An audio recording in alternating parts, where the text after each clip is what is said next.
નમસ્કાર વિદ્યાર્થી મિત્રો, આપણી YouTube channel easy maths with ભાવેશમાં સ્વાગત છે તમારું। આજે આપણે અસાઇનમેન્ટનો દાખલા નંબર 12 ગણવાનો છે, પેપર નંબર 6।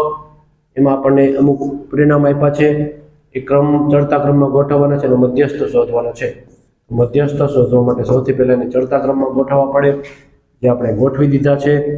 1 2 3 4 5 6 7 કુલ 7 સંખ્યાઓ છે।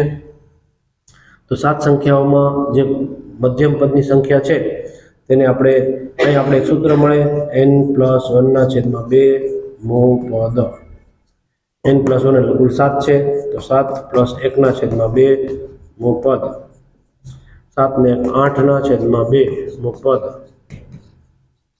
8 × 2 કરો તો આપણને શું મળશે? 4। ચોથું પદ, ચોથું પદ એટલે આપણી પાસે છે 1, આપણો મધ્યસ્થ આવી ગયો 1, મધ્યસ્થ બરાબર 1। રેડી? એકદમ સિમ્પલ અને સરળ રીત છે। તો આ જે છે તે 9મા ધોરણનો દાખલો છે। તો આવા જ વિડીયો જોવા માટે આપણી ચેનલને લાઈક અને સબસ્ક્રાઈબ કરો, અને લોંગ વિડીયો જોવા માટે આપણી ચેનલ પર જાઓ। Thank you very much.